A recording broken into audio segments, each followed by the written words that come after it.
Hello and welcome to the Level 1 Sword podcast. My name is Steven and this is my co-host Nathan. Good to be here.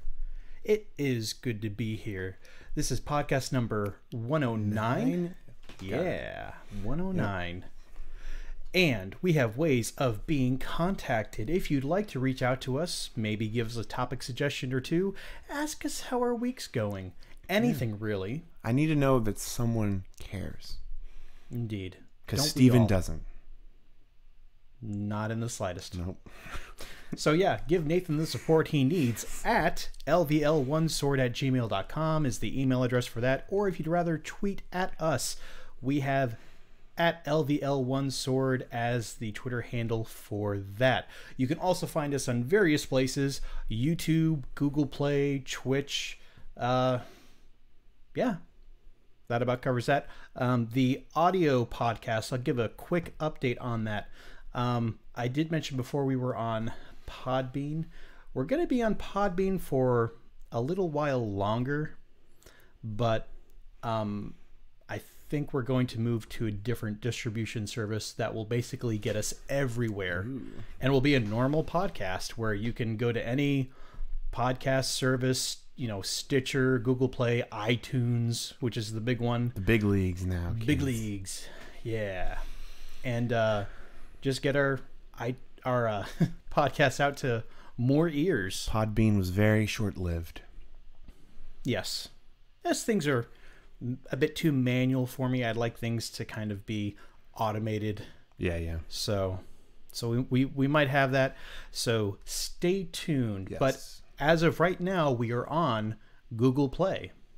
The last 3 or so episodes are on Google Play now. Cool. So, yeah, we've been officially approved there. So now that's unlimited audio, or no? Is that unlimited audio? So how that works is it's pulling from Podbean. Oh. So I'll have to change up once I change. Yeah. From being on Podbean, we'll need to update it so Google Play will know where to pull it from. Hopefully that goes off without a hitch, but we'll see. Mm-hmm. We are growing by leaps and bounds. Also, speaking of leaps and bounds, our YouTube channel is now over 200 subscribers. So thank you, everybody. Our video on the Piranha Plant email code has, I wouldn't say it's blown up, but it's easily the second best or most viewed video on the channel so far. Some people were as hyped for Piranha Plant as I was, which was good to see. Right. And I think the reason why that was viewed a lot was simply because a lot of YouTubers weren't talking about that email code missing. And some people were obviously confused. Right. and looked it up. And as the comments indicated, we're looking for answers. Yeah. That's the whole reason why I put it up there, because PSA. I didn't even know it was there. So yeah. But of course now if you didn't get it, it's too late. But we'll have a video on that later on, right? Or a section on that. And with all that nonsense out of the way, Nathan. Oh boy. I'm gonna do a simple one today. All right, hit me. How in the world are you? Okay. And what you're playing, precious? I could follow that one. Last time I was a little confused, but that's very clearly I really Bilbo give no thought. Baggins. Huh? That's very clearly Bilbo Baggins. Right. Well, if he had the ring for too long, he would be that way. Yeah. I played some Kirby earlier this week. A little bit of that. But just a little bit of Kirby. Just a bit of Kirby. A spot of Kirby. Right. Oh, that did not. Not a too spot much. I've lost it. We got to play some Kirby. There it is. There you go. I played a little bit of Kirby on this week, Stephen. It was pretty cool. Watched some Transformers in the theater. But yeah, that was the other thing I wanted to talk about. I saw Bumblebee, and very, very minor spoilers. I just gotta say this: it opens with Cybertron, Steven. Our homeland, Cybertron. I saw it with your brother-in-law. Oh, which one? the youngest. Oh. He who will not be named. It opened with Cybertron. Can I just say that?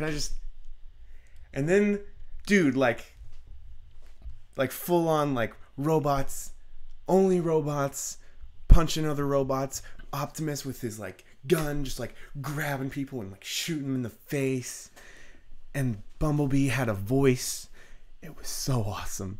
And he was like, you are to go to Earth, and blah, blah, and then it went to the title screen. I just leaned over to your brother-in-law and I said, that was awesome. I was just like with it. But is it better than Dragon Ball Super Broly? Definitely less action packed. That's one minor problem I have with it. Not a the whole story lot of action. is interesting enough to where I didn't mind, but at the end of the day, what makes a Transformer movie is robots beating the living crap out of each other. Of course. Because let's face it, you don't have limitations with gore. Literally, a Transformer gets sliced in half down the middle. You know, it's like, it's robots. It doesn't matter, which is what makes it great.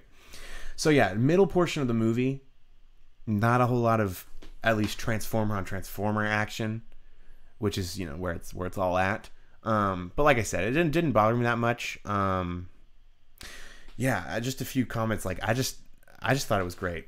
I thought it had a whole different feel to it. It didn't have the Michael Bay polish where there were weird, like, misplaced raunchy jokes and just I'm not gonna miss those weird stuff. The main character was a female and she was not over sexualized. Michael Bay did major not strides direct this one. were made. Let's see, what else was I gonna say? The whole thing was just surprisingly, like, heartfelt. Like, I got close to crying a few times. I'm not even gonna lie.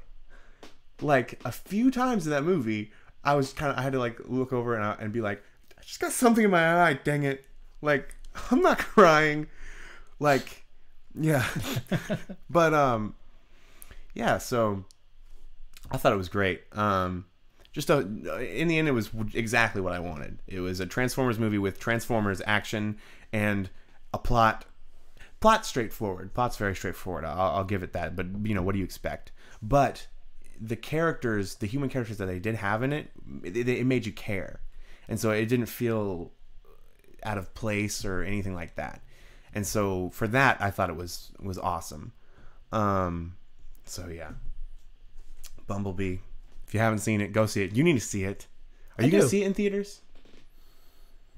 I probably won't get around to it, to be honest. There's so much out in theaters right now, man. I know. And Lego Movie 2 is coming out soon. Like, I'm seeing that in theaters. I still want to see Into the Spider-Verse. I want to see Aquaman. I've kind of given up on Aquaman. But you haven't seen Aquaman, right? No.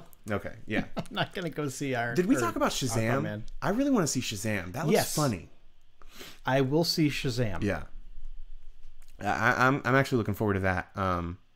So yeah, Transformers movie was very good. Very, just a fun action movie. It felt like a summer movie. It felt like it should have come out in the summer, just with kind of how it was. But most of the, I think, I don't know how they decide that stuff. But yeah, yeah, pretty much like all the Transformers movies have been in big summer blockbusters. So right? That is weird. So yeah, that was where my events this week.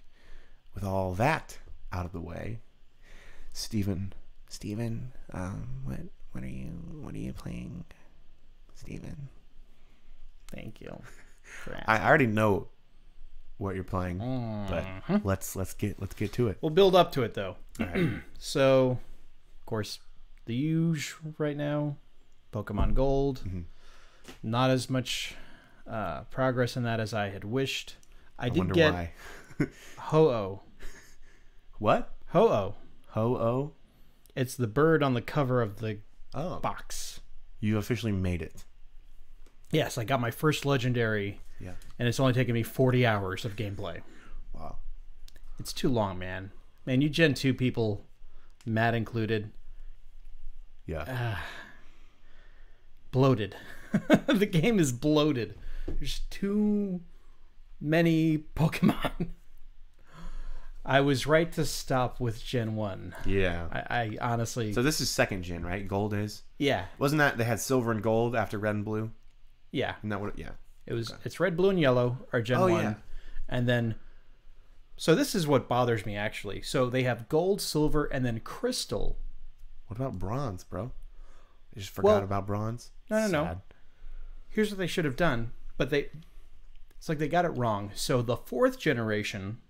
I know we're skipping the 3rd generation, but that one makes sense because it was ruby, sapphire, and then emerald. Right, yeah.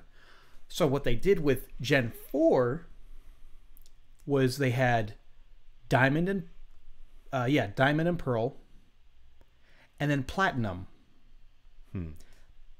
You should have done gold, silver, and platinum, and then diamond, pearl, and crystal. That's kind of redundant because diamond is a crystal. No, No? that's actually not true.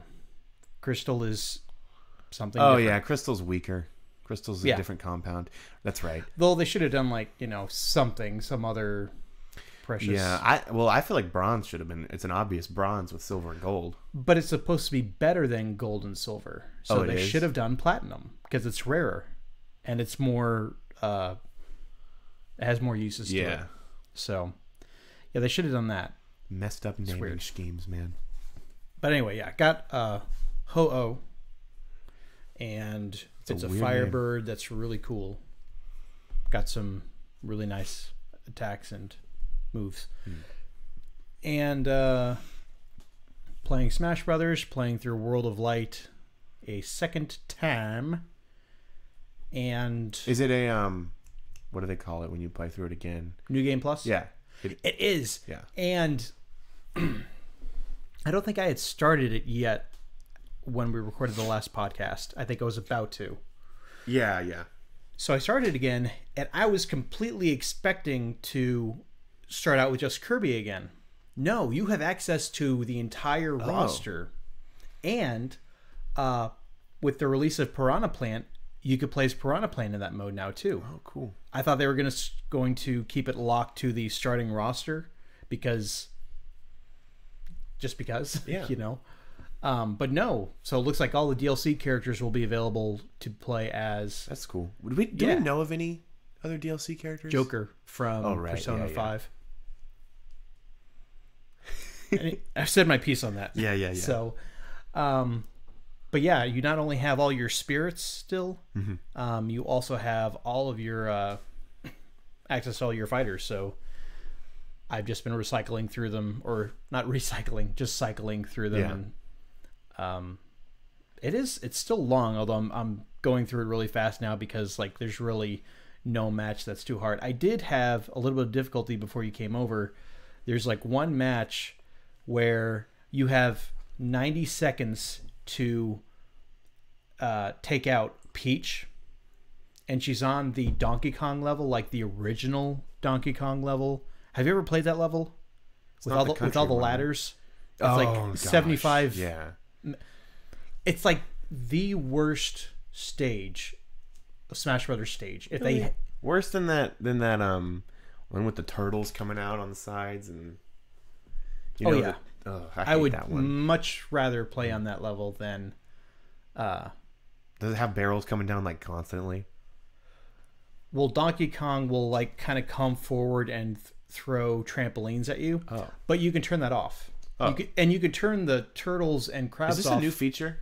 Yes. Yeah, I thought turning so. off stage hazards is a new feature in Finally. Ultimate. Took them long enough, really. Yeah, I know. It's like all those customizations, like for matches, and you can't do that. Yeah, you would think that, and you would think that would be an easy thing to program. Yeah, just turn them off. Yeah, if you want. Well, I think it got really ridiculous with 4 because it would straight up ruin some really good stages like Mega Man. It would really stink. So sometimes the Mega Man level, which was in both the 3DS and Wii U versions, you'd have the Yellow Devil come out, which is like a boss from the first Mega Man. Yeah. And he would just upset the match and throw everything into disarray. And sometimes he would like show up every like 30 seconds. and just ruin things. Yeah. And that was also a complaint for the Xenoblade Chronicles level in the Wii U version. I liked it a lot better than the 3DS one because the 3DS didn't have the annoying metal face character that would just swoop in and cause a whole bunch of chaos. So I think that's when they decided, like, okay, we actually need to give this option to people. Yeah. So glad that's in there. And the third thing I've been playing, which I've been playing the most this week, it is finally here. It has arrived. Kingdom Hearts 3. And there's a really good joke about that. Actually, there's several like tongue-in-cheek references to how long this game has taken to come out. Oh, really? Yes. When you first start playing the game, there's kind of like a prologue point. Mm-hmm. And that's always happens in Kingdom Hearts. You always have like the first world is like a tutorial of sorts. And the tutorial level, oddly enough, is Olympus. Like Hercules? Yeah. Weird. Which is a world you've been to multiple times. In fact, I think it's the only world that like appears in all of them except for Dream Drop Distance, but that doesn't really count because like that's all new worlds anyway. I think. No, Tron. That's true. Tron is a repeating one. But so you start in Olympus, and when you beat Olympus, it says, or no, when you're heading to Olympus, it opens up and you think you're going to see Kingdom Hearts 3, like the title display, because you're starting the game. Nope. It says Kingdom Hearts 2.9. Like with Roman numerals 2 point the number 9. Why? It's a joke because they've done the HD remixes 1.5, 2.5, 2.8 final chapter prologue. I just thought it was a big joke, and it was pretty good. And then after you beat Olympus, it gives you the proper Kingdom Hearts 3 title screen. So, and that's like 5 hours into the game. That's how Kingdom Hearts is, though. Especially, I think they do the same thing with 2. You don't beat the introduction level thing till 5 hours? Mm-hmm. Wow. That's just how it goes, man. That's a game. Mm-hmm. Why? Because grinding or just because... It's just... They just like to have long intros. Okay. But it's not really an intro, per se. In fact, so... I'll actually get into my thoughts about it. So... the gameplay itself, at first I was a little bored. Because the way it started out was... You just have your very basic attacks. You don't even have any magic. I'm rattling around in here. Okay. Oh, interesting. So, the combat starts out really simplistic, and it stays simple a little bit too long. You don't really have a whole lot that you can do. You can just attack, attack, attack. You can block, you can dodge, which they didn't start you off with. It does play like an RPG, right? No. How does it play? Like the combat? It's like you run around and you fight. Oh. Kind of think like Zelda on steroids. I thought it played like party, like a party RPG where you have like your... No, you control your main character, Sora, and the other characters are controlled by AI. And they just help you fight. Yeah, they fight everyone else too. That sounds way better. Oh yeah. It's awesome. The gameplay is like what drew me into the series. Oh, okay. And there's different abilities that you can equip on your characters, and yeah, I thought the combat was more like a Final Fantasy type thing. No, it is not an RPG. Okay. It's like now you have a little menu on the bottom left corner of your screen that looks like a traditional Final Fantasy menu, like attack, magic, items, but there's like shortcuts that you can use to not have to navigate that during combat. Okay. So, but playing it, as you play it, like they just keep giving you more options. Like, oh, well, if you attack a certain enemy during the battle, which has like a green circle around it, you have a certain amount of time to hit it. If you hit it, then you unlock this new thing called an attraction attack, where like your riding a Disney ride like the Teacups or I think it's like Splashdown Mountain or something like that. I hate that ride. Well, it's actually one of the better attacks because you're in a raft and you move around. As you move around, you make a track of water. And then when the time runs out, you go all through it and you attack any enemy that's in its path. Have you been on Splash Mountain? Yeah, I love it. What? Why? It's fun. It's just a bunch of creepy animatronics. We've talked about this before, I feel like. I don't think we're thinking about the same ride. Splash Mountain. Like where you're on like a circular raft? It's in Magic Kingdom, and most of it takes place inside, and there's these creepy animatronic animals that like have lines and stuff. And you go down. There are 2 times where you go down and it fakes you out. Oh, okay, yeah. And there's the third one that actually goes down, like really steep. Yeah, I like it. You don't remember the animatronics? Yeah, I like them. I thought it was weird, man. Yeah. I was just expecting something completely different, I guess. Anyways. So you have that attack. Then So to sum things up, because I don't want to spend a whole lot of time talking about it. Yeah. If you haven't played this yet, but you've played other Kingdom Hearts games, they basically give you, because with the spin-off titles, especially like Birth by Sleep, that changed up things a lot. You don't have a deck anymore like you had in Birth by Sleep or the DS games. You have the magic system from 2, which I don't think is the best magic system. I much prefer to have a deck of moves that each have their own cooldown period of time. Yeah. But now it's just you have a magic bar that once you deplete it, you have to wait for it to recharge. Okay, so all your magic has to recharge. And when you use a cure spell to recover, that always brings your MP to 0 and it has to recharge. So you can't cast executive cure spells on yourself or your party. And I don't like that. Like, they started doing that in 2, and I had hoped that they didn't do that with 3, but they did. So that's my only complaint about that. But everything else, like, you have different forms that you can take, just like in Birth by Sleep. Summons are back. You've got your magic shortcuts back from 2. It's basically all of the main improvements have been like just added to it.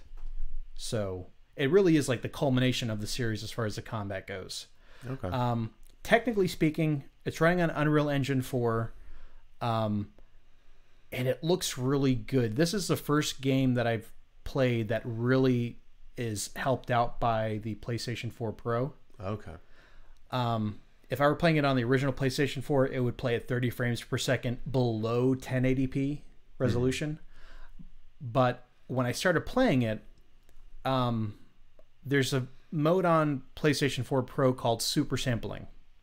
And what that is if a game is going to play above 1080p, but you only have a 1080p screen, it will play the game natively above 1080p, but that, for some reason, super sampling works in a way that makes the image look better than just a native 1080p image. Like, it gives you more information in each pixel. I don't really know how it works. The next step up from 1080 is HD, right? Or is 1080 considered 1080 HD? is HD. Okay. Yeah. 720 is HD. 1080p at one point was called True HD. Ooh. And then 4K. 4K is after. That's it? Yeah. Okay. That's what, yeah. Okay. And 4K is 4 times the resolution of 1080p. Yeah. You don't have a 4K, right? I don't. You going to try to get one? No. Yeah. I don't like the idea of 4K. I mean, this game barely runs at 60 frames per second at 1080p on these systems. Yeah. So, in fact, I was playing it with the super sampling turn on, and it apparently only plays a little bit above 1080p anyway. So, the frame rate kept going anywhere between 30 and 60, it's really jarring. Like, you really notice when that happens. So I just went in, turned super sampling off, and it's just better.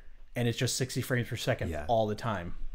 And then I watched a Digital Foundry video on that, and apparently they found out the same thing. Like, even the Xbox One X, when you set it to 1080p, you can't turn super sampling off, so it has the same frame rate issues where it goes back and You forth. can't change it on Xbox? You can't change it. Ooh. So it actually runs the best on Oh. PS4 Pro. So, long story short, super sampling sucks. Well, it didn't affect Spider-Man. Spider-Man always runs at 30 frames per second. And it does the same thing with the super sampling?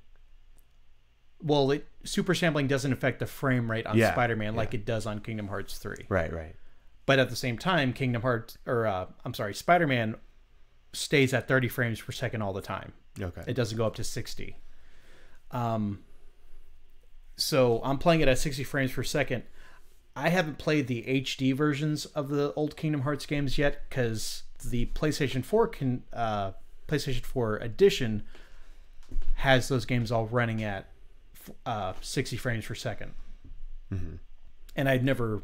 So this is like the first time I'm playing a Kingdom Hearts game 60 frames per second, which is really good for an action game. Like it adds a lot to it, makes it fluid. Like Smash Brothers runs at 60 frames per second, and it's really buttery smooth. So this is the first time I'm playing Kingdom Hearts at 60 frames, and it looks so good. Like the Toy Story level, I played the Toy Story level, that plays really well. I'm loving the story. I can't help but smile like the entire time I'm playing it. And I'm kind of jealous, but also not, of people who have been reporting, like, the game just came out Tuesday. We're recording this on Friday, February 2nd. Mm-hmm. Game just came out a few days ago, and people are just, like, getting on Twitter to be like, yeah, I already beat it. I beat it already. I already know how the story ends. And I'm just like, well, good for you. Some of us actually have normal jobs for a living. Yeah. And we come home and we have other responsibilities, and we might only get to play an hour or two a day. So, Lottie flippin' da, you beat it. Congratulations. Yeah. I'm a normal adult with normal responsibilities. I have a family. Also, it's better if you make it last. Well, that too. Like, do you follow me on Twitter, right? Yes. Did you see my tweet? No. So on Tuesday, when the game came out, I tweeted out just saying, like, I tweeted out the picture of the title screen. Mm-hmm. I was just like, does anyone else have this feeling where they really want to start the game, but at the same time they don't want the story to end? Because the whole thing gonna... This is the end of Sora's story, is what the director has said. The blonde kid? The main character. Yeah. He's not blonde. With the key sword. I thought he was blonde. Oh, it's like brown. Yeah. Yeah, he's brunette. With the big red outfit. Right. So I was getting him mixed up with Cloud, the blonde hair. Yeah. And I made this statement earlier, and I'll repeat it here.